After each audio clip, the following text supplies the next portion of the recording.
it's that time of year again when things are cold outside, but things will be heating up at the Capitol in the next year, and so we've got Representative Bob Dettmer from District 39A. Yep. A, good for you. A. And that was good. And so he's going to talk to us about just the whole overview of how legislation gets crafted. And then at the end of his talk, I want to tag on a few comments about what it means to us. So, Representative Dettmer. Thank you, Dr. Maloney. Well, first of all, how many are from Forest Lake? All right, welcome, welcome. In fact, an ex-student of mine, right here. We couldn't remember if she had me as a teacher, or I couldn't remember if she was in my class. But a Forest Lake graduate. But I am Bob Dettmer, and I'm a state representative in my 4th term.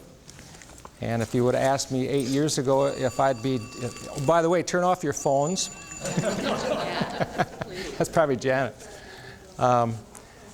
If you would have asked me about 8 years ago if I would be serving in the legislature, that was probably not the thing on my radar. I was a high school teacher for 34 years at Forest Lake High School. I was a head wrestling coach. I also coached soccer and track, and I taught the outdoor education program, which included a lot of things in the woods. And but serving in the legislature was not part of my routine that I was going to think about doing, because I was still serving in the military. I'm a retired Army reservist, Chief Warrant Officer, 25 plus years. And my idea after retiring from teaching was the Army wanted to send me to Germany for a few years, just my wife and I, because we're empty nesters. And I felt that was something I really wanted to do, was spend some time over in Europe, do the European thing, and serve in the military and the military intelligence units that were out over there. Well, lo and behold, I happened to go to a endorsement convention. Don't ever go to an endorsement convention, because you might find yourself being endorsed to run for office, and that's what happened. People who knew me encouraged me to run for office, and they endorsed me, and I looked at my wife and I said, now what do we do? I had no ideas anything about running a political campaign. By the way, this disease, this Lyme disease, is not a political issue, really. I mean, it's nonpartisan. It affects everybody, whether you're an independent, whether you're a Republican, or whether you're a Democrat, or whether you're nothing at all. It attacks everybody. So I get elected to office, still serving in the military. My wife and I, we have three children. We have twin sons that are, after high school, they went to West Point Military Academy. They're serving in the military. They both have had multiple tours, 3 tours in Iraq and Afghanistan. Rob just got back from Afghanistan, and now him and his wife are in New York, where they mentor the cadets at West Point through the Navigators program. His twin brother got back from Afghanistan about 2 years ago. The Army sent him now to Georgetown University to get his master's degree in public affairs and corporate communications. Our daughter is also married to a military police sergeant.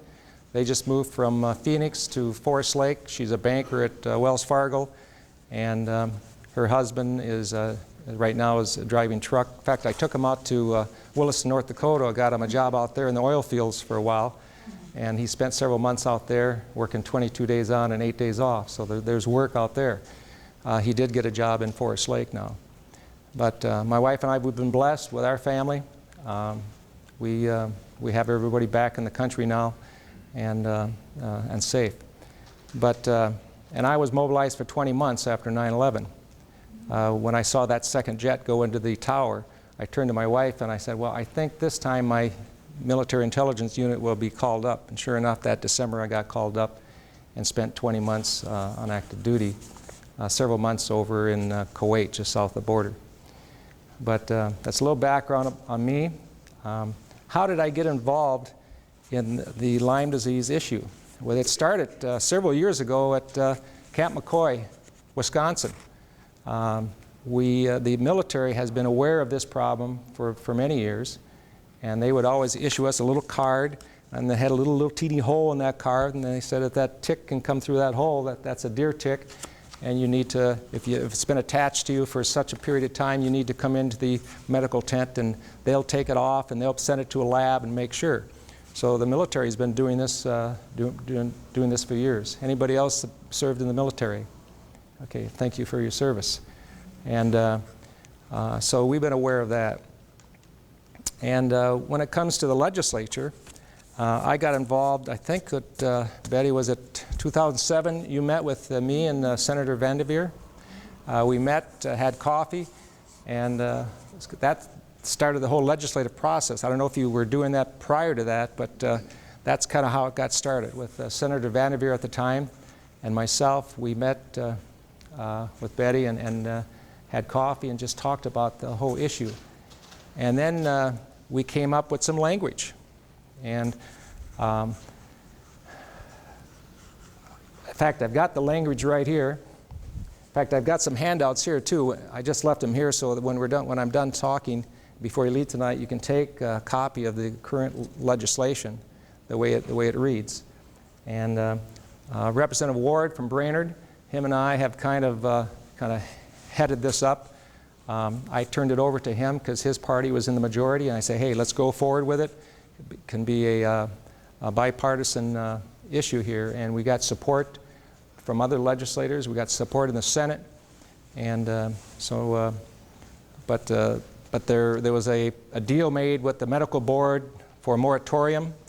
I think it was a 5-year moratorium, and we're going into the last year of that moratorium now.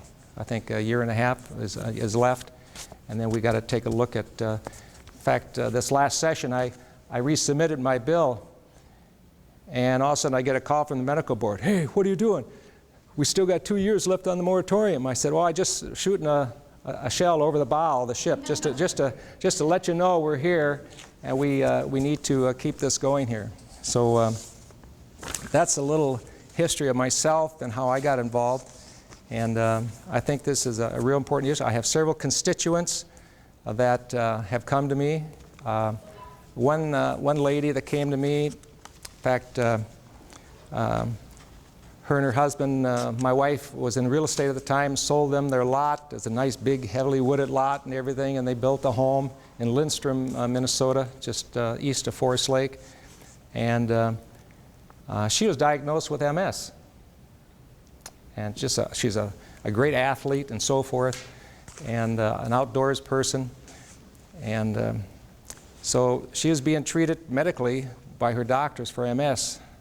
And nothing was, just something was wrong. She just sensed that something was wrong. She finally, I think she had to go to Kansas or someplace out of Minnesota to find a doctor. And then finally they took the tests that needed to be taken, and they found out it was Lyme's, chronic Lyme's. And she was bedridden for I don't know how many weeks until she was able to get on the antibiotics, and some serious antibiotics. So. And I've got several other constituents that have come to me with this issue too. I know John Ward up in Brainerd area. Brainerd is a big area for Lyme's. He is aware of the same thing. And I think John would be here, but I think he just had a knee replacement operation. I think he's got to get also something on his shoulder, and also he has, I think, a heart situation too. I don't know if you knew that, Betty, but John's quite a character. But anyway. How many have been down to the Capitol? Been down to the Capitol, okay. So how many sat in through some committees? Some committees, okay, good.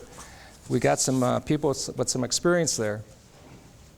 But what I brought with me as a handout, it goes, how does a bill become a law in Minnesota? And I'm just going to go through this with you, and you can pick it up when you leave. But the first thing you need to have is an idea. Some of the best pieces of legislation that I've carried, you know, I've only been in the legislature now for 4 terms, or 8 years, going on 8, is when somebody comes to me with an idea, and I'll sit down and I'll bring my research person in that will sit down and we'll just listen to what the idea is. And they'll take notes, and they'll have the statute books with the law books. There's several volumes of them, by the way. And they'll pull up the statute that this idea might apply to. And then sometimes all it has to do is change a couple words to amend the current statute, the current law. Or maybe we have to make a whole new law to fit that part of statute. And so that's basically what we did with House File 1252. And it's related to public health, limited the Board of Medical Practices from bringing a disciplinary action against physicians for prescribing and administering or dispensing long-term antibiotics therapy for chronic Lyme disease. That's the crux of the bill. And actually, I like these types of bills because they're real short. They're not 100 pages or more, okay? So it's right to the point. And do you think that piece of legislation raised some eyebrows from the medical board? You better believe it. They were standing outside my office in short notice. And don't get me wrong, the medical board has a purpose, but sometimes sometimes legislation needs to maybe help guide them through issues that our constituents might be having. And so that's so the idea. Number one is the idea. Number two is the legal form and the office of the reviser. The reviser, we have some lawyers that work in the revising office. The lawyers will sit down and make sure the language and everything is the way it's supposed to be written. And so the reviser will look at the current statutes, and the staff there in the office will then put what we want in words, in writing. Then what we need to do is find sponsors. Okay? So you just can't have me carrying the bill or Representative Ward carrying the bill, and you just can't have, I think it's Senator Marty in the Senate. You just can't have one author. You can, but the bill's not going to go anyplace. You've got to find other sponsors, other legislators that will sign their name on the line that they believe in what we're doing, and they want to be a co-author. Okay? So each bill must have a legislative or a sponsor to introduce the legislation. And that is the legislator's name appears on the bill. So on this current one, it's I'm the author, then Representative Ward, Representative Hamilton, Representative Hackbarth, Radenovich. Those are the ones that signed up originally, and that they appear on the language. But then I think in the House we can have as many as 35 or so sign on to it or more. They're limited how many they can have in the Senate. So you got to get people to sign on on the legislation. Now there's 201 legislators in our Minnesota legislature. You have 67 senators. That's all the senators right there. And you have 134 representatives. There's a map there. And I'll leave those maps here for the association, the Lyme, Minnesota Lyme Association. I'll leave those maps there because Janet wanted to have those maps. And so what would happen if we got all 201 legislators to sign on? It's going to be law. Okay, of course then, okay, I'm jumping ahead. So you got sponsors, and then you have the introduction. Okay, the chief House sponsor, which would be me or Representative Ward, introduces the legislation to the House. The chief Senate sponsor introduces it to the Senate. And what I do, we have a green copy and then we have a yellow copy. The green copy is for the House, and the yellow folder or the yellow copy is for the Senate. And I take that and I turn it into the hopper. We call it the hopper in the House. And then it goes to the Speaker's office. Okay?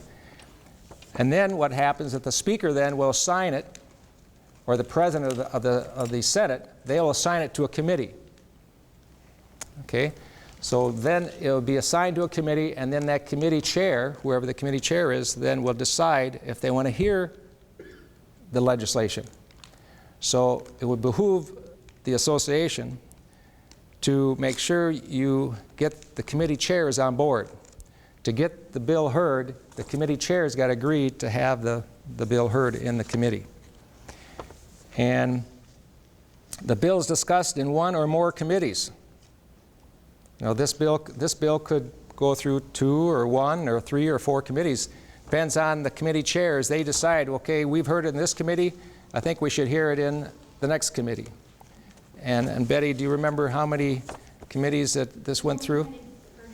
We only had 1, okay. In the Senate too? And 1 in the Senate. Okay, okay. And it passed the Senate. Okay. So, but some bills might have to go through 3, 4, 5 different, especially if it deals with finance. If it has a fiscal bill to it, where it would cost the state any money, it might have to go through a couple other committees. After it goes through the committee process, then it would go to the floor of the House. After the full House or Senate accepts the committee report, the bill has a second reading. It had its first reading when it appeared in the House. When I submitted it, it has a first reading. Then it comes to when it goes through the committee process, then it has a second reading and is placed in the House agenda called the General Register. Okay? And the Senate is called a General Orders. I wish they would call everything the same, but that's not the way it is. The committee can recommend that a non-controversial bill bypass the General Register. Now, I would probably think that this will not be a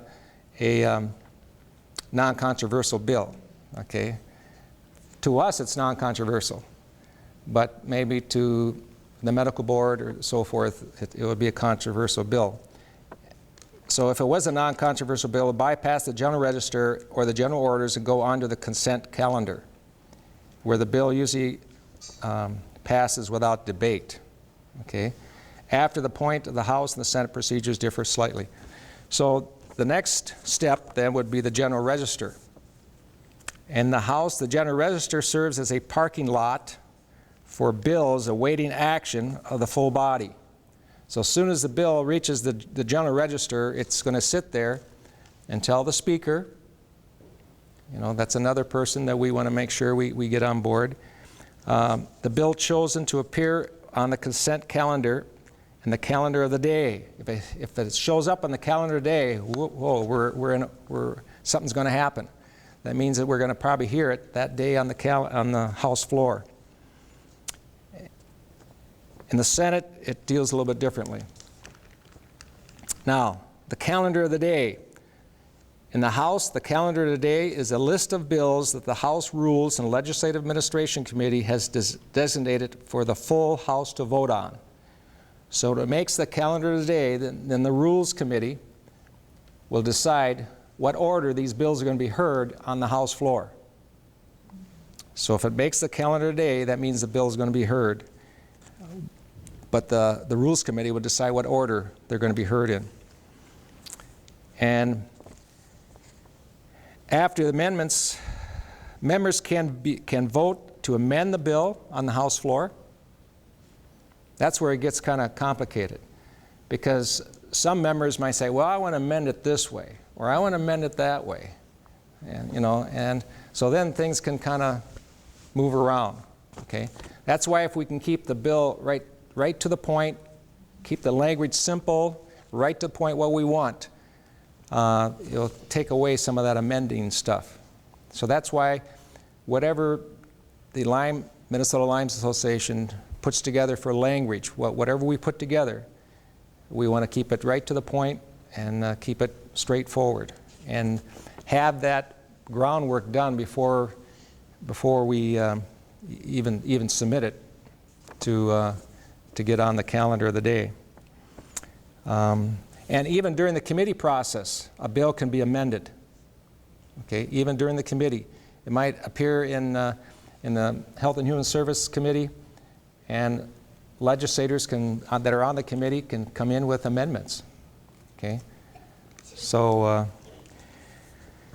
the House also has a fiscal calendar in which the chair of the House and Ways and Means Committee or the Tax Committee can call up for considering any tax or finance bill after it's had its second reading. I don't think we will fall into that concept.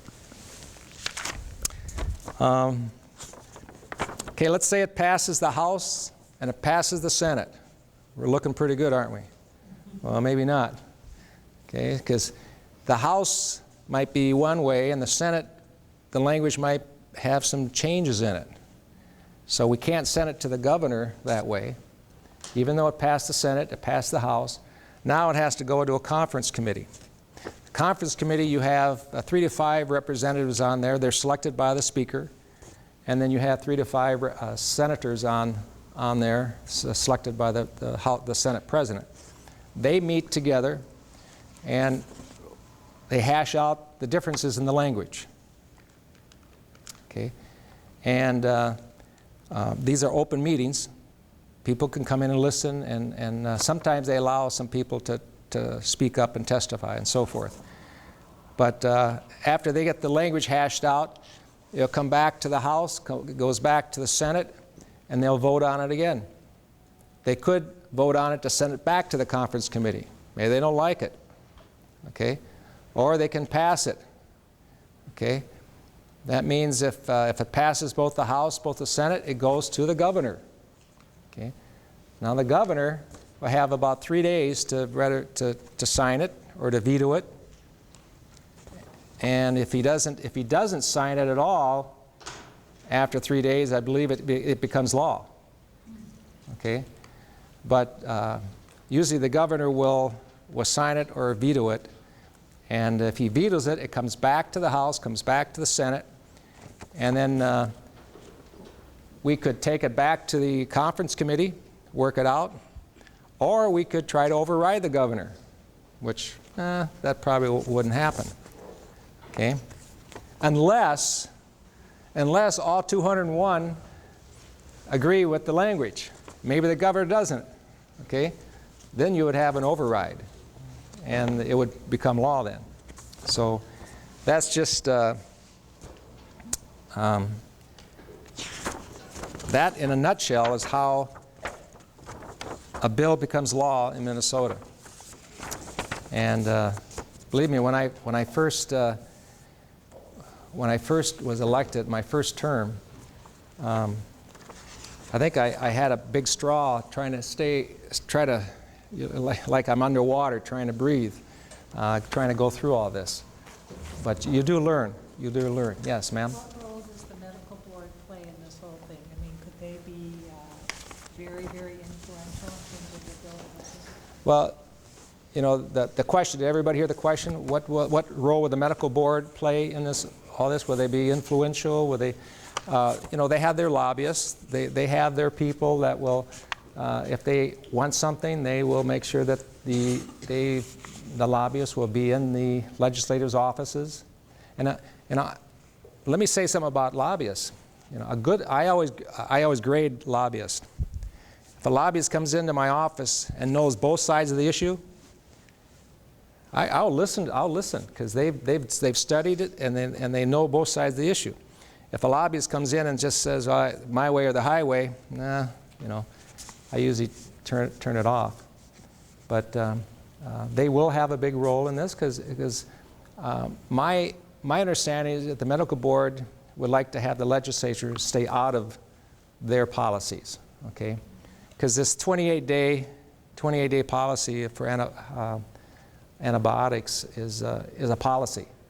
Okay, so that's my understanding, that they would rather have us not have any legislate. That's why the moratorium was made in the House after it passed the Senate, because I think the medical board had an understanding that it was going to pass the House too. So, but anyway, that's my understanding. Yes, ma'am. Are the names of the medical board publicly available? Yeah, Betty. I'm sure the that. medical board members are appointed by the governor. Okay. One from each district, and their names are right on the website. Okay. Are they all physicians or? There is also community at large members. Okay. And are there any representatives from insurance companies? corporations, or is there any insurance company? On the medical board, no, involved? because I think that'd be a conflict. Well, there's lots of physicians then, more insurance company than nurses, so Yeah. conflict of interest doesn't seem to Yeah. be. Yeah. Yes, Ben? What if a bill goes to multiple committees and some committees move to, move it forward and another committee is holding it back? I mean, what happens then? Well, the bill can only be in one committee at a time. Oh, okay. It can't be in, it has to be heard in one committee and then pass and then to the next committee. They don't split it up in Okay. different committees. Yes? Yeah, Bob, I have a question for you, and thank you for coming. Yeah. You mentioned chronic Lyme Mhm. right away. If you watch the film Under Our Skin, I watched it, yeah. Dr. Phil's 3-part series on Lyme, Mhm. where his director for 30 years had Lyme, Mhm. and then you watch the latest Katie Kirk on Lyme. Okay.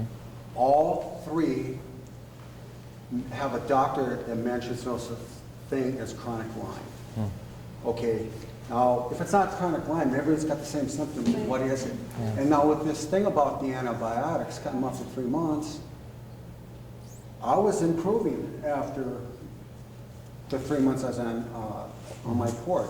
They cut me off, and I got worse. Mhm. I guess the whole point is, and if you, like Under Our Skin, or did anybody see that Katie Kirk? Didn't that one doctor say there's no such thing as chronic Lyme? One of the doctors. No, chronic Lyme, I mean, you could name it a chair or whatever. What's Yeah. in the name? It has Yeah. nothing to do with it. Everybody's got the same. By definition, Yeah. though, there are some of us who had chronic Lyme because we had undiagnosed Lyme Yeah. for more than Right. like a dozen years. So ergo, it's chronic because we didn't know what was wrong with us. We never even got diagnosed for 12 years. So by then it was already chronic. But I would call it untreated in my case, Mhm. until I found out. Right. So Or late stage Lyme or neurological Lyme, Yeah. when it gets to that point. In my outdoor ed class, I had a unit on Lyme disease, and I'd show films, and when we take the students out in the orienteering courses in the woods, we'd That's- have checks and everything. So amazing. But you Yeah. mentioned that your friend had MS. yeah, And they thought she had MS, but it was Lyme's disease. My honey works in labor and delivery, and I was talking to the rep from Glidden Paints. His wife kept miscarriaging. They said something, it was Lyme. Mhm. But the point is these doctors keep saying there's no such thing as chronic Lyme. You keep giving them antibiotics, it's gonna make it worse. Yeah. Well, that's not always the case. I know Dr. Maloney could probably, there's research going on and more things we're learning about Lyme disease now that we've never knew before. And that has to keep on going. We need to keep that research going. And yes. Can you share with the groups, you told us a little bit about when a lobbyist comes in, but can you tell the group what's effective communications when your constituents, what you think, when your constituents come in and what kind of messaging it works Yeah. and what doesn't work so well? Yeah. I'm one that I don't like to just email back and forth. I'd like to rather take somebody and call somebody up, talk to them on the phone. I like to hear a person's voice. It's even better when somebody comes into my office and makes an appointment, comes into my office and sit down and just chat. And if I sense something really that we really need to take a look at, I'll bring my revisor in, a research person come in and say, what's going on here? And we can take a look at an issue. So for me, I mean, every legislator might be a little bit different, but I think it makes a big impact when you actually set up an appointment and go meet your representative and your senator. And that's why we're there. We are to represent the people. And the state capitol is the people's house. And that, for me, a dialogue one-on-one works better for me. Yes. When we were introducing the bill last time, I think it was Betty that sent out all the representatives in Minnesota. And I sat down for several days and called every single one of them. Mhm. Never did I get a call back. Yeah. Never did I get, even with the emails, nothing. So Yeah. it's like, what can we do to, it's not like we're ill. We're here ill fighting for our health to, Yeah. to not to die is what I feel. I feel like we're on death row. And how do we able to work? We can't go into all these people's offices, so what You'd is be, a you'd be good- surprised. What you can do, you could have a group come in and then maybe have a group of representatives meet in a room. There's a meeting room. You could meet with us all, 15, 20 of us at a time or something like that. That could be worked out too. Have a little, pardon? A large group of people, of Lyme people, as opposed to just a few, maybe just have one spokesperson? You could have one or two spokespeople. But do you recommend having a larger group? I'd say a larger group, so that my LA then can reserve a meeting room where we can sit down. I've done this a lot the last few years with veterans issues. I carry a lot of the veterans legislation, and they'll come in with groups of veterans, and we'll sit down and address the issue. But that works good too. The one, face-to-face with a group, or one-on-one, or a handwritten letter. A handwritten letter is always better than a form letter that they're all the same, but they have a different name and a different address. What I do with those, I'll say, are they really a constituent of mine? If it's a Forest Lake, or if it's an address in my congressional district, or in my House district, I will definitely, look into that. If it's somebody over in Edina or someplace that's outside of my district, I don't have time for that. That other representative should be taking care of those people. So I would say concentrate, on your representative. Get to know your representative, your senator, and then go from there. I think we had a question right here. Yeah, when we went through the process in 2010, there was a hearing, both the Senate and one in the House. Would you envision us needing to be prepared for that? You better believe it. If this bill gets a hearing in the House and the Senate, that committee room should be filled with people that are concerned about this issue. It should be filled with it. And then I would want to have one or two people to testify. Okay, someone that really understands the issue, and maybe somebody that has gone through and experienced Lyme disease and the issue with it, to have a real story and very factual, very real, and speak to the hearts of the legislators. Yeah, it's a good point. Yeah. A couple of points. The CDC came out with there's not 30,000 new cases, there's actually 300,000 new cases. Doesn't that carry some weight in a bill like this? You would think so, yeah. Also, you would think so, yeah. I'm new to the Lyme community. I was diagnosed in February. Mm-hmm. Yeah.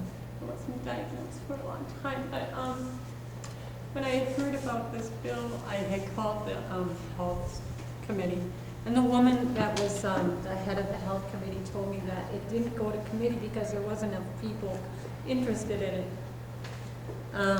that they didn't have enough of us people calling and telling them to get it to committee.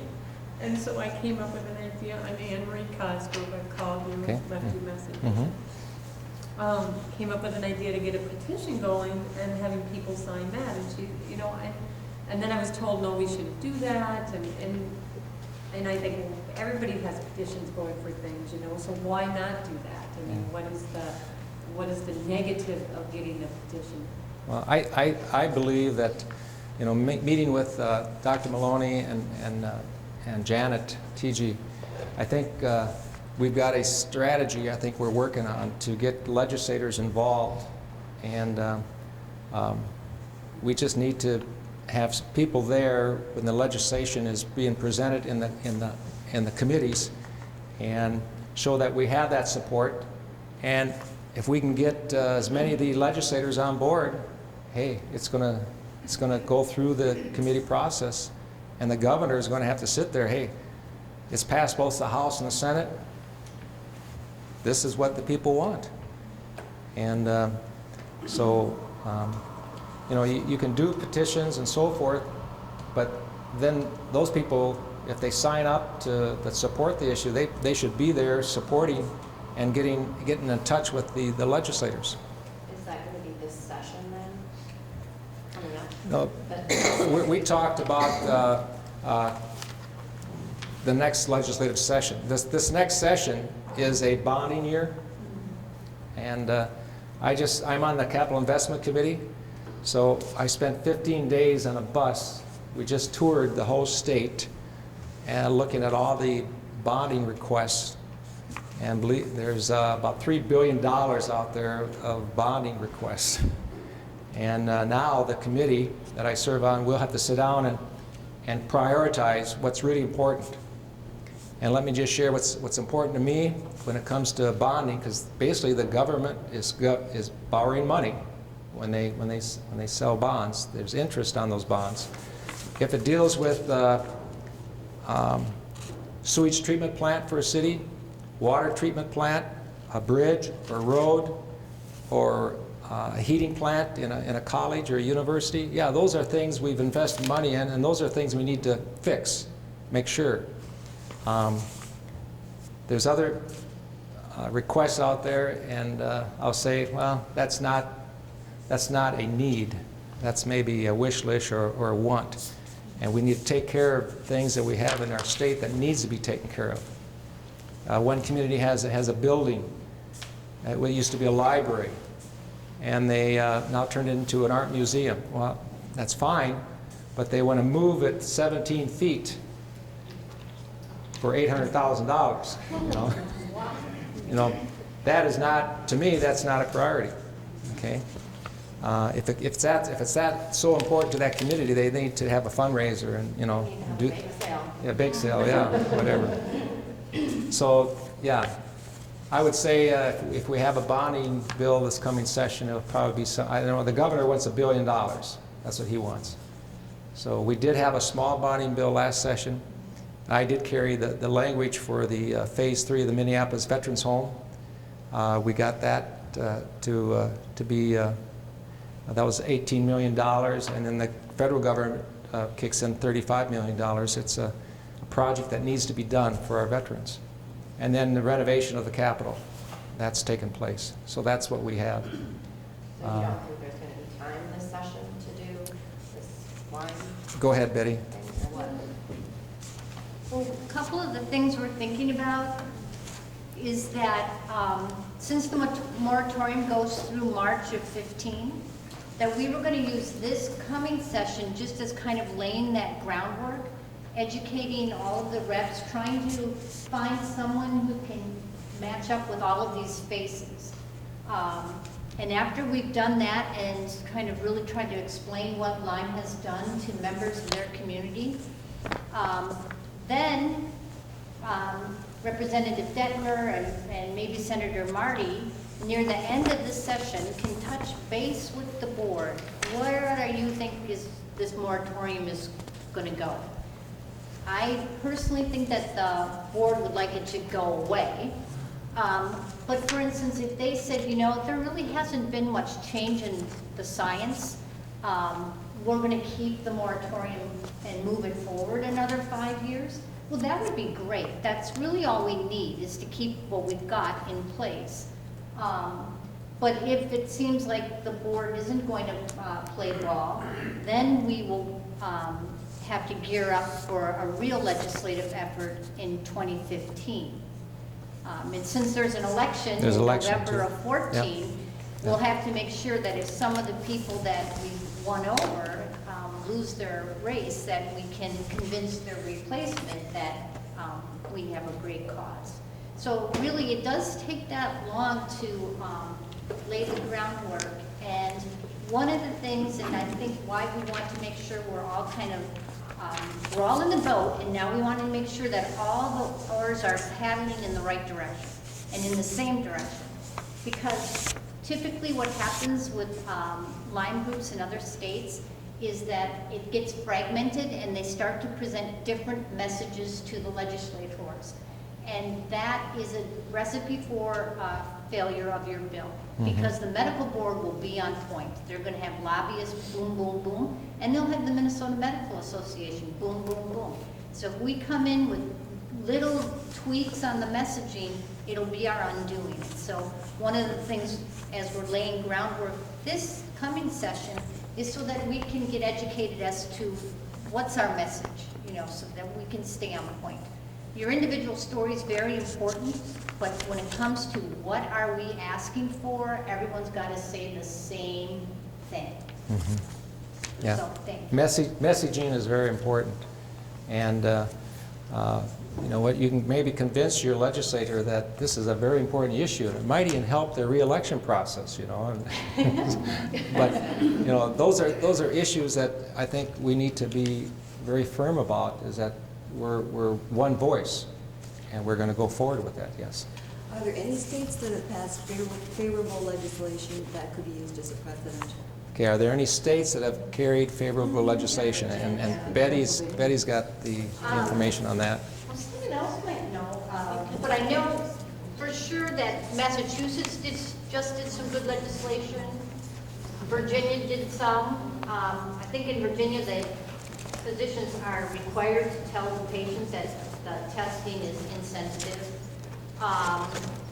New York has things on the books.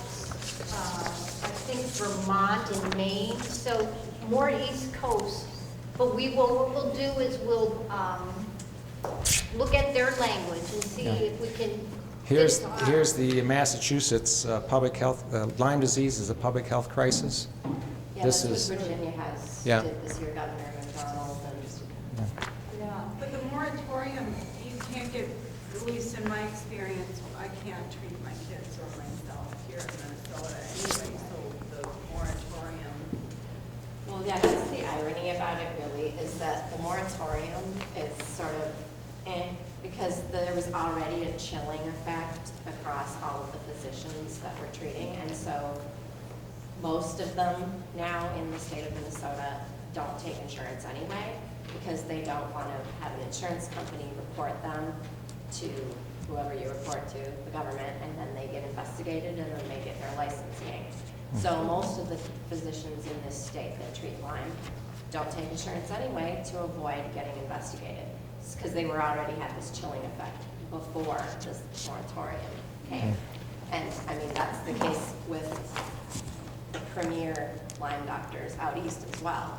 I mean, I'm paying cash to see my doctor in Washington, D.C. because he was prosecuted by the state of North Carolina. If he had to declare bankruptcy, they took his license in the state, so he moved to the District of Columbia, which is not a state, so the state government could not prosecute him. And he was a premier physician, infectious disease doctor who had helped AIDS patients during the AIDS epidemic before people knew what to do about it. So he was a respected physician, and they still nailed him to the wall. And he treats 2 blocks from the White House. So, and we're paying cash, and that is a crime against all of us who are paying cash, because the cancer patients, the diabetics, the people getting fat surgery for $35,000, they're not paying for it. A lot of the alternative therapies, even like oxygen therapy that cancer patients can get, or things like that could really help Lyme patients, where we are not allowed access to those. Even the regular antibiotics, you don't. No, and or deny, your insurance company will just deny it outright. Bob, the insurance companies are such a big factor, it's like Jennifer said, we're talking about, she has to go out of pay on her own. I called Blue Cross about it, and they said, why are you going to your network? There's 3,000 doctors in your network. I go, name me one Lyme expert within 75 miles of Minneapolis. They came up with one. I go, as an infectious disease doctor. They said yes. Nobody's ever heard of her. And if I did see her, what can she do for me? I'll be there for 10, 15 minutes.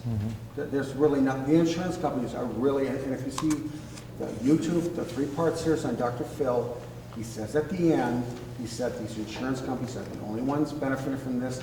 They don't want to get involved with this because they know it's a problem, and they're going to have to start paying people. Why is this different than this gal mentioned cancer or anything like that? Yeah, I was just in the hospital actually.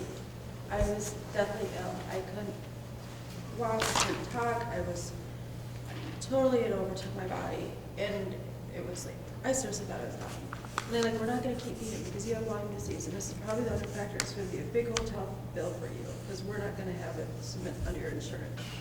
And here I am just crying, like feeling like I'm dying, and just, and just give me my, I've been carrying an order for a PIC or a port line for a year.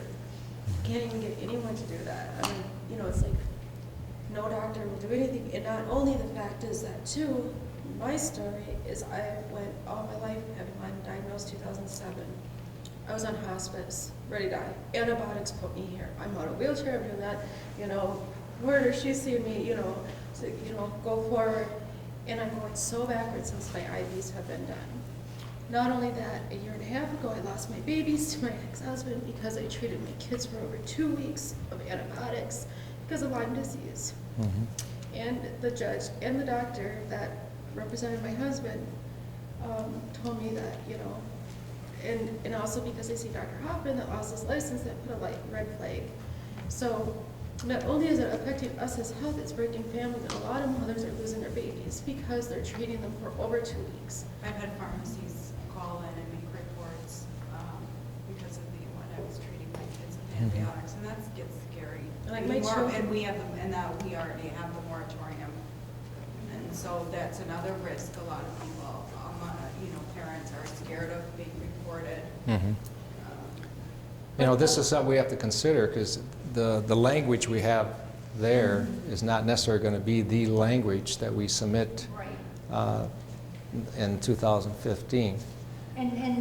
But the landscape will change too as soon as those ILADS guidelines actually get published, because then if they get on what's called the guidelines clearinghouse, then insurers can't pretend that there isn't actually 2 standards of care. Right. Right now they can, and that's the basis that they deny, is that there isn't a competing guidelines to the IDSA.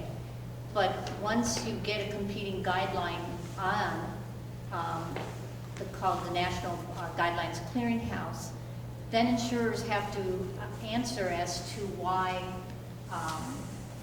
they choose one over the other, and it can't just be financial. And so that really will change the dynamics of what we're trying to do and how things get paid.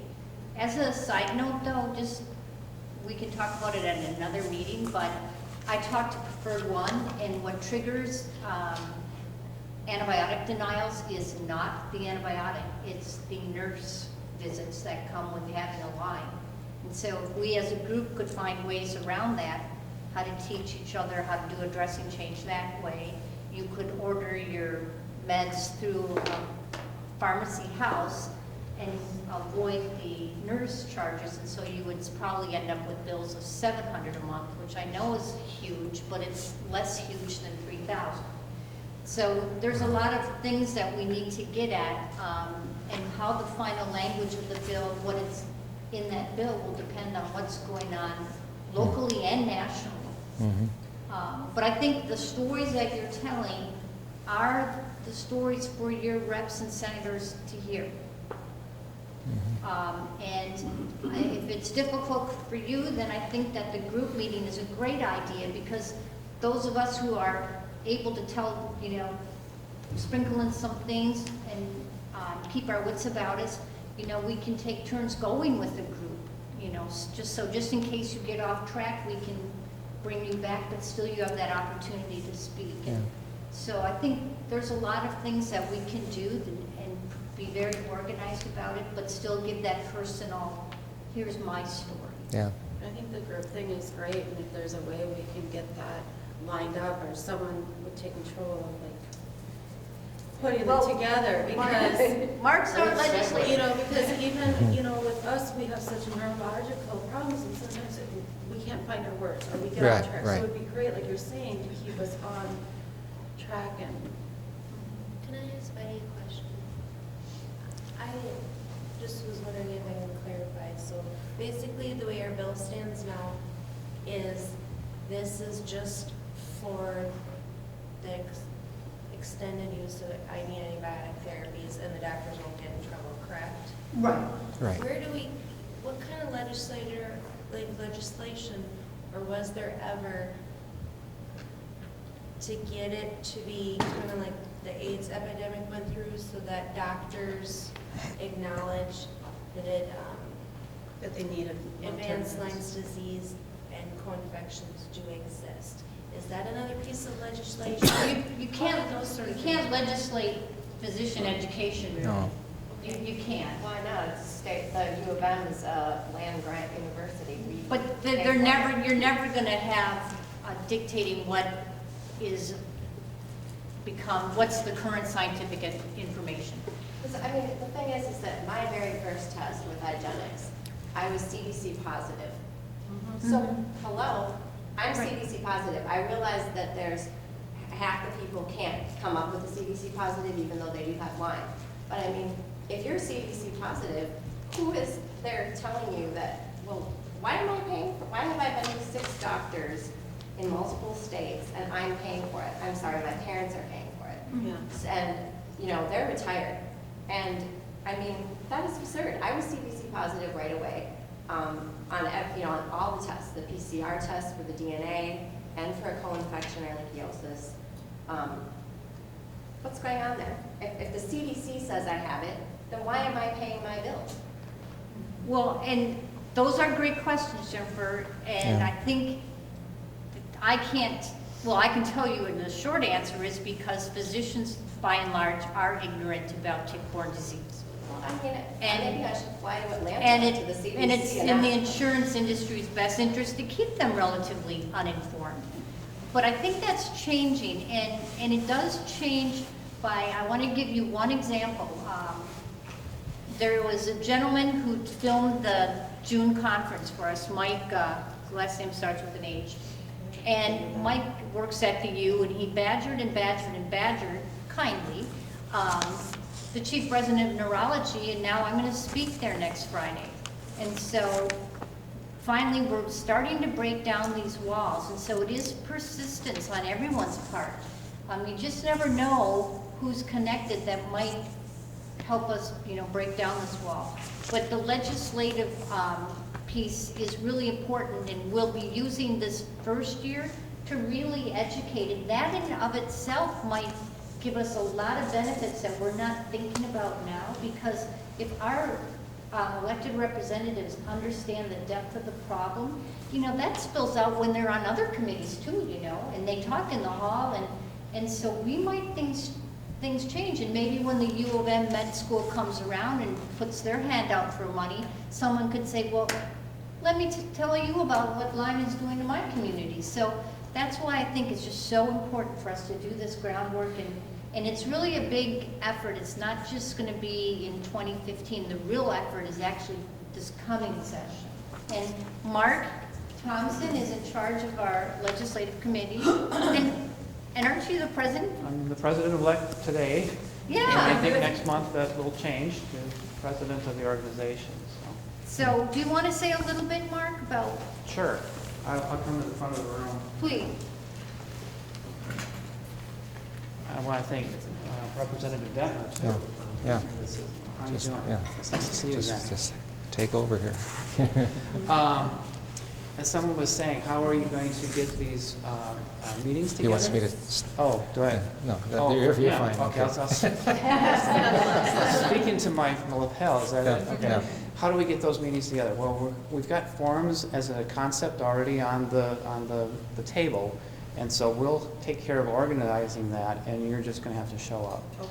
So leave the organizing to us and the logistics work, but yes, as we said, we all got to roll together, and we'll need to show up at appropriate times to show our support. Perfect. Great. And one thing we need to do is create a district representative in each district that we have up there. And there's 87 districts. Is that right? 67 districts. There's a senator and a representative, two representatives for each district. So if we have somebody from the association to kind of head things up in each district and organizing those people and getting those reps and those senators on board, and then create a letter writing campaign, not form letters, but a letter writing campaign, and then get the facts. I know Betty will then put together the facts about the issue about Lyme disease, so they can be delivered to the representatives and the senators. And then Senator Marty's going to have to find one more senator to kind of head it up with him. In the House, it'll be Representative Ward and myself. So We looked at people way up north, and a lot of them moved forward when I lived up on the range. yeah, so We've got chapters all over the state. Yeah. That's we're in a lot better position than we were in 2010 to leverage a lot of, well, we've got them through the middle part, not so much on the fringes yet, but that's the work that we're going to have to do through this year. So, yeah, it's, as Dr. Maloney pointed out, this year gives us time to build a foundation, get things organized, so when the new legislature takes the floor, takes the Senate in 2015 after the election, that you're ready, fired up, and ready to go. And we've got some language already put together, ready to submit in the House and the Senate, and just go full bore with it. And this is, you know, but we got to get the state organized. So, yes. Question on, it was mentioned that other states, groups have gotten off track on their message. And are there examples of how that's happened? I mean, so that people are aware that, boy, I'm not going to get off here and start giving this message? Or is that only during the direct discussions, I guess, as people are voting? Or what is the message, I guess? Well, we haven't, you know, we're still trying to get a lay of the land, but I would say the first message is, and the first priority is to keep a moratorium going. And the whole reason we went for that is because it was hard to get physicians to come to education because they were saying, what good is it to know because the board's going to slap me down? And so we said, well, guess what? Now the board can't slap you down anymore, so now you should come and learn. And so there's little kind of logistical steps along the way, but where people would get off track is if the language was really intending to be more of a physician protection, for lack of a better phrase. And then all of a sudden someone's insisting on insurance coverage, which I think is important, but the fight on that, just all the money comes in then.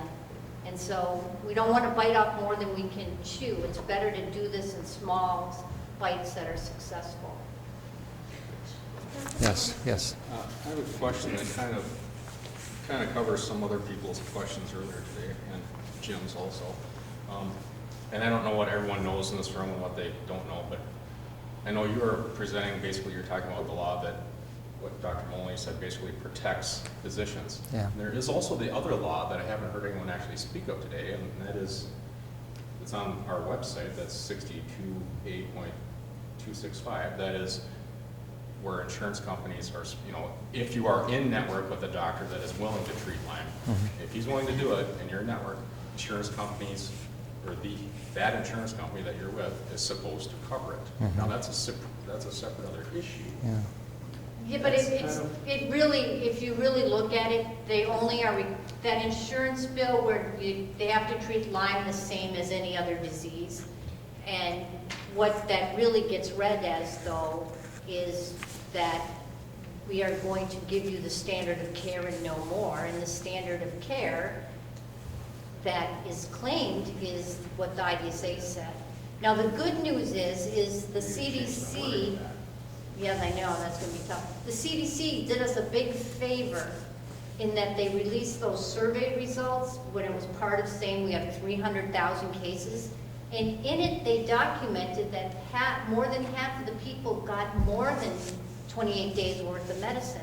So in essence, they established that the standard of care is more than 28 days of medicine. And so we have to keep, that's a good bullet point, you know, because doctors are not following those particular guidelines, and those guidelines aren't the standard of care. But the piece you're referring to, as a physician and reading that, I would say I can give this far, but after that I can still give it, but they aren't going to pay for it. Because it can be read both ways. I even called the Minnesota Department of Commerce. I talked to a guy that was really And how did knowledgeable. they read it? The way he interpreted it is that insurance companies cannot interfere, that they have to cover it. Yeah, And if I you said, so ask they're the not insurers, sensitive. they're not interpreting that way. at No, all. I know, and he said, well, that needs to change. He said, contractor, he said that's not the way it was meant to be interpreted. Oh, well, then we should, the insurance commissioner, who's in charge, where does the insurance commissioner come from? He would be, if he's a commissioner, one of the agencies, it'd be appointed by the governor. Okay. Mike Roth is. So we should be looking at meeting with him then. Because I asked him, I said, so they're supposed to cover, if you are in network, I mean, 90% of people are not. I know 3 doctors that will treat in Minnesota that take insurance. Maybe there's more, I don't know. I happen to be going to one of them. And I'll say it, Health Partners, he's in network, will not cover, they're supposed to cover visits even, I think, and they won't do that. Right, they won't cover anything. Yeah, they won't at all. And I talked to the Minnesota Department of Commerce, and he said, well, no, that's not, they're supposed to cover it. And I said, then who's enforcing it? Now, your experience, Betty, is that something that we would want to include that issue in with the legislation about insurance companies, That's why I'm asking. you know, covering Well, that? That's we want That would to. be a tough one. We'd really have to beef up our manpower Yeah. because the money would really come flooding in. Right. There'd be 3 lobbyists for every one of us. But I think we can go around it. If someone at the insurance commission feels that that law is supposed to be read that way or interpreted that way, well, then we should be hammering that effect. He says the first time someone talked to him about it. We've called the insurance commission before. Well, it's the Minnesota Department of Commerce, and then you go on the website and it goes to insurance. It's Right. Has- Well, let's talk afterwards, Yeah. because we could do that. Has anybody gone online with the health exchange? Yeah, my brother did. And I hadn't read the Affordable Health Care Act, the 27,000 pages, but is there anything, I don't know if there's anything. I have Maureen, one of the Lyme people, she was on Obamacare already. She got on like the Minnesota Yeah, exchange. when exchange, they put it yeah. up early. Yeah. And her mom processed the bills for her. She was out of it, but they weren't covering, like she needed a PICC line and all that, and they weren't going to cover that. And I think just, orals hadn't worked for her, but they won't cover PICC line. Okay. The insurers that she was looking at? Obamacare, she was on the Well, state Obamacare is, exchange. I mean, She those was- are private insurance companies, so that's not, Okay. Well, so that's not the government, that's a private insurer who's not covering. right, but Medicaid doesn't cover it, and Medicare doesn't cover it. Right, now that's government. Yeah. We had a question over there. Yeah, I'm hearing all this stuff about, the chronic Lymes, but I haven't heard anybody say anything, and this is gonna hit where our legislation, where it really hurts. Minnesota is a big, tourist place. That's right, yeah. How would you like to see something said on TV, like, you don't wanna go in the woods I know. because you're gonna get Lyme's disease, and you're not gonna get treated? Yeah. And it's gonna hit, if you tell these people that it's gonna hurt tourism, they're gonna start listening. That's already been, Has that already been put out there? that's made my office already. And hunting too. I know Yeah. people online who had hunting shacks up north. They used to come from down Texas, wherever, and they've sold their land, they're done, they've given up hunting completely. Because I used to track my dogs and do field work with my dogs. I won't step in the field anymore. I won't go out, and I don't go out in tall grass. I don't walk in the woods. I don't go, it's just, I just don't do it because. That can be an issue that can reinforce what we're trying to do.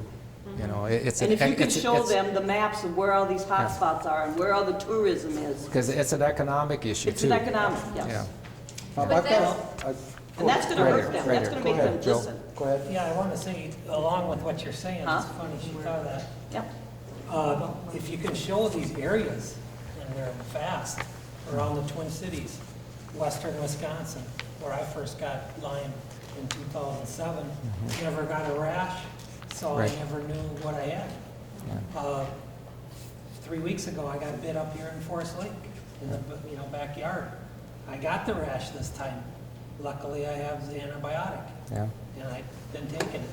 But the point I'm trying to make is it's so far widespread throughout the Minnesota and Wisconsin. Yeah. The legislators, don't they go out? Yeah. The governor goes out hunting. Yeah, I mean, and- and the last thing I want to say is if we're all going down to the Capitol, these little ticks can be on your body and drop off. Who says they're not dropping off on the Capitol lawn? That's right. Yeah, and what about I all mean, the that's kind pets? of a funny thing, a lot of people The will pets that say. run through and Yeah. bring the ticks into your The house. point I'm trying to make is Yeah. these people your fellow legislators, Yeah. they don't want to get this. Believe me, they don't No, want it. no. because They it's bite deep, devastating. and they go out the woods. In fact, And that's, I think, what you have to do. in fact, my legislative assistant, Rebecca, she's been going through the antibiotic treatment. I think you have to Yeah. go focus on how is it going to affect Yeah. them, for them to make the right decisions. Yeah. That's what they want to go out in the woods They don't- without DEET. Well, or, you know, let them go ahead and get bit by a Lyme tick and, not, you know, give them 28 days Right. and prove, you know, Right. and get them bit by one we know is Just real president. quick, I I was think- talking about the Department of Chamber of Commerce. They had a thing here, and Brennan knows about if you have problems with the insurance company, contact Mike Rothman. I picked them all through in the garbage because I was told by people in politics in Minnesota, how many we email, about 5 or 6, talk to people at the Department of Chamber of Commerce. Anita and I went down there, and I said to Julie Mortensen, I don't care if you know her or not, but I said to her right face, do you know I get Lyme? She goes, no, I don't.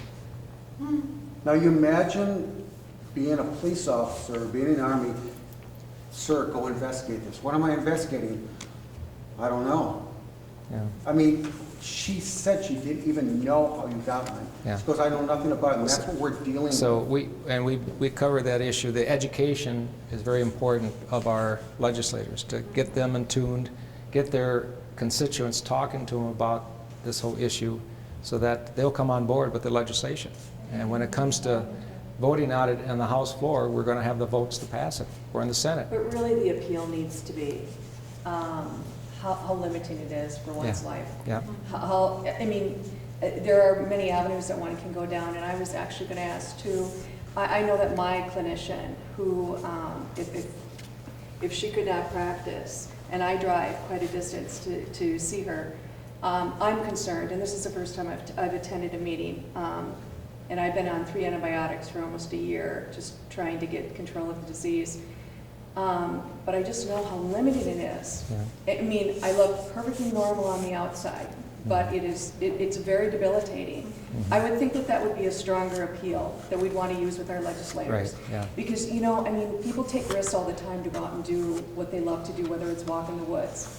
But, you know, unless you've actually experienced it, I think it's really hard to get someone to understand what your walk is. You know, that's a And the good, financial burden. yeah, that's a good point. You know, every year it comes to the legislature about when we should start school, after Labor Day or before Labor Day.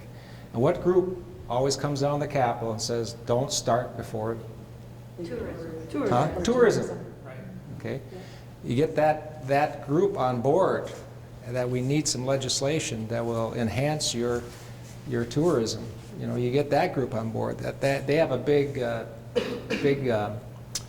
group that comes down to the Capitol.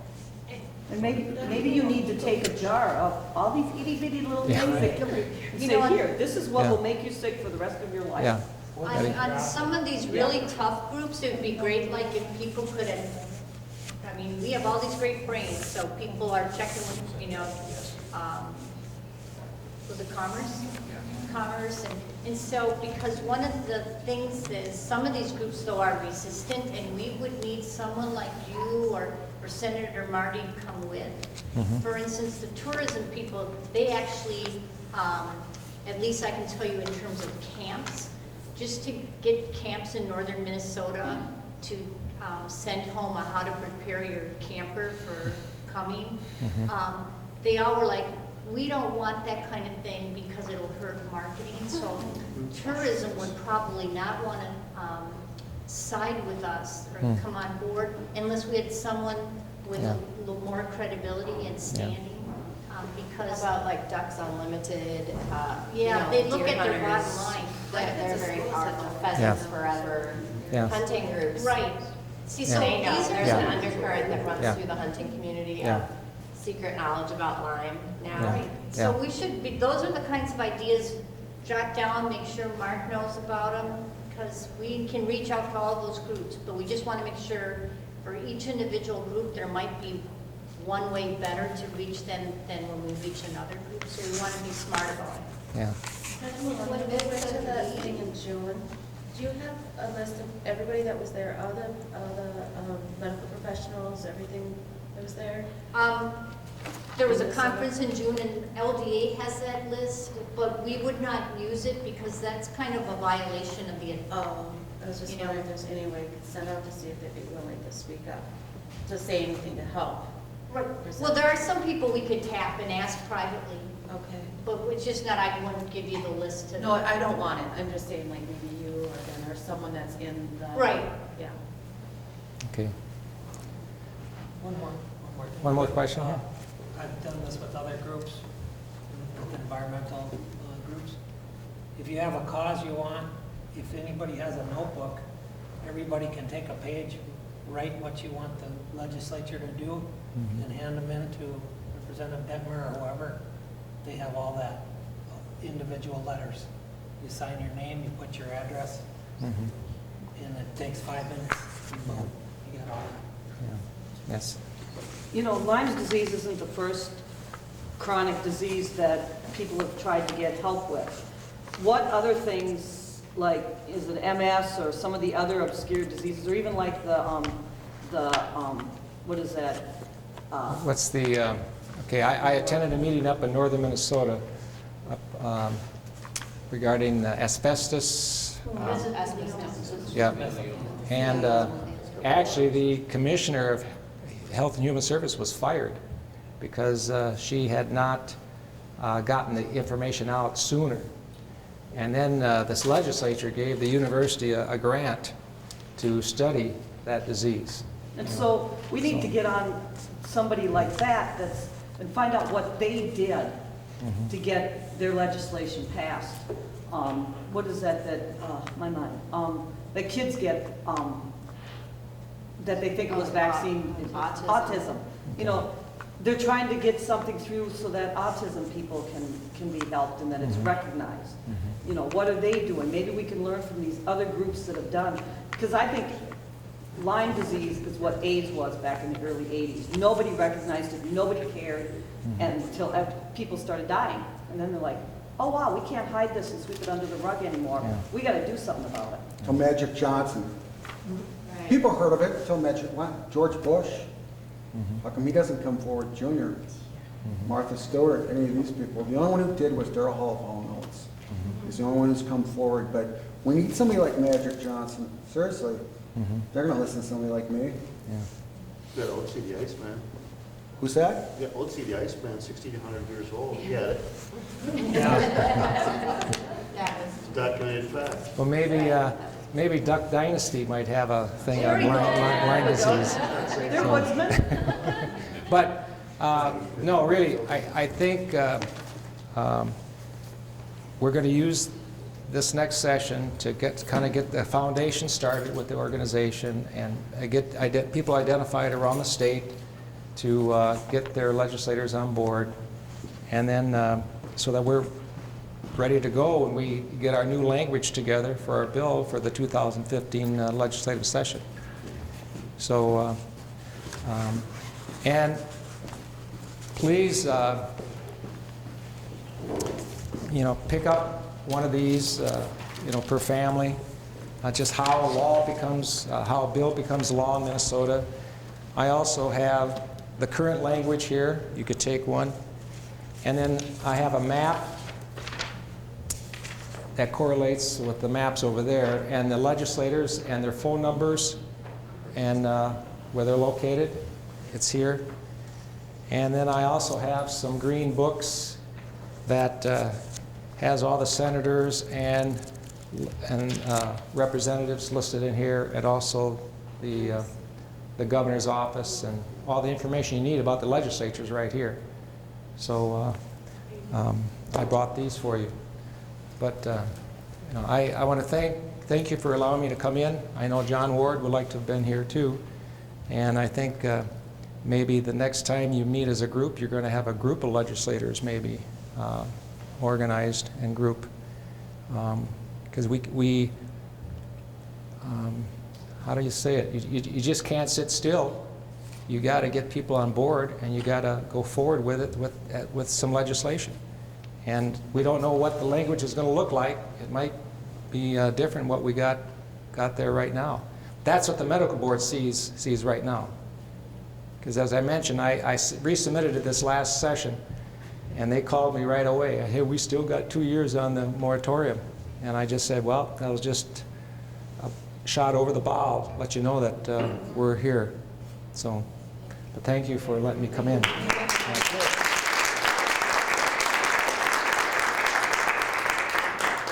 I'm going to ride his coattails for just a minute, because I want to explain again something that will help us make our case for the moratorium. And that happens, oh, I gotta be by that lapel, you don't get to go. And that is, we need your cases. And what exactly do I mean? I just want 2 notes from your visits to your doctor. I want the note where the doctor decides this person has Lyme disease. Okay? So that's the first time that they finally decided that and started treatment. And then I don't need anything until the note when your doctor says, I think you're done. Let's try stopping these antibiotics. If I have those 2 notes from 100 or 200 people, that will make quite an impression. And I have about 35 people in this room, and so I for sure want to have 35 notes. But the health department is going to cite 2 deaths related to antibiotics in patients who had Lyme disease. And they're going to bring that up every time they can. And so I feel we need to have about 100 to 200 of people who said, I needed more than 30 days to get my life back or partially back. And so this is something that's not that difficult. And so just ask your doctor for those 2 notes. And Brenda's holding something up. That's your thing. That's the explanation of it? And for the Minnesota treating physicians, I'm going to send them a quick little note telling them what I'm doing as well. Because I got your entire chart, they'd spend a lot of time doing that and they'd be unhappy. Plus, I would have a house full of paper and be a fire trap. So I just want to get those 2 things because that's all I have to prove. What if you don't? Go ahead. I could give you the first note, but there is no second note. Oh, because right. I'm still treating. Then when December 31st of 2014, at that point, just give me your most recent note. And that'll be in the note to the doctors too, so we all understand. Can we say how many people died from Lyme without antibiotics? It would be a hard number for us to come up with.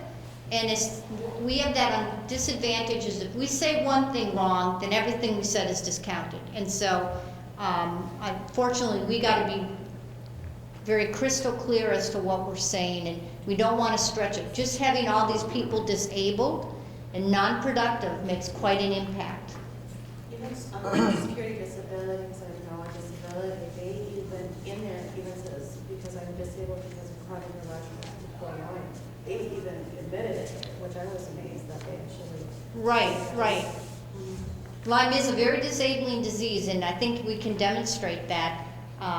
And we can demonstrate that additional antibiotics is useful simply by presenting the facts. And chart notes are very strong and convincing when you stack up 100 to 200 of them. I've been wanting to do that, but my Lyme literate doctor does not want to do that. I don't know if she's been under the gun. Well, the way thank you for asking. So she said her Lyme doctor was kind of not wanting to do that. There will be no identifying information presented to the medical board regarding patient name or treating physician. There won't be anything like that. Take the names off. Well, you can, or it'd be easier for me if you trust me to do that, because I'm going to have a master list, but names would be converted to a number that no one else would have access to, and I would never give that, because that's just, we could call that physician-patient confidentiality if we needed to. So, but I need to have a way so that if someone really said, prove to me, I could somehow prove to them, but there won't be any way to trace it back to a doctor. But Do these need to be positive tests? No test, just the note from the doctor. When we see you, we dictate what's called a progress note. And at the very end of a progress note is what we think you have and what we plan to do about it. And so that's all I want. I don't want any lab work. So it'd be about total 5-6 pages, maybe, no more than 10. Thank you. Yeah. Need group help. A couple things before we go. One is, unfortunate as it is, Lyme made the paper or the front page of the Wall Street Journal today. There's an article here at the bottom. It says, in Florida, Navy lab plans attacks on creepy invaders. One of them is the deer tick. Okay. So It's in Florida. In Florida, that's where their lab is. Okay. The Navy's got a lab there, and that's one of the things that they're looking at. The other thing is, I just wanted to do a reverse survey here, and I don't want to jeopardize HIPAA rules or anybody, but who is well and not personally affected by Lyme, because we need a lot of able-bodied folks here to help us out on this next 2-year adventure. So who is not affected but is helping somebody? That's wonderful. 1, 2, 3. It's a family issue. That's It's a family the issue. struggle is getting healthy bodies because most people that I've talked to with Lyme don't, like, family, friends have completely just, because of the controversy. Right. I don't want myself, turn their back, so it's really tough to get able-bodied help. That's why I asked the question. Yeah.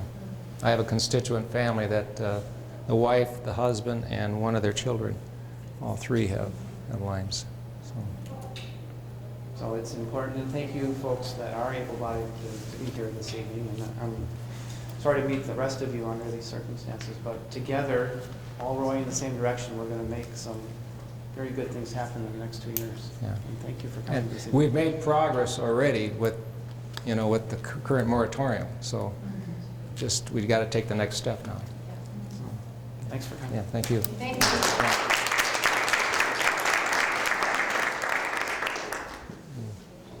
Feel free to take some of this stuff.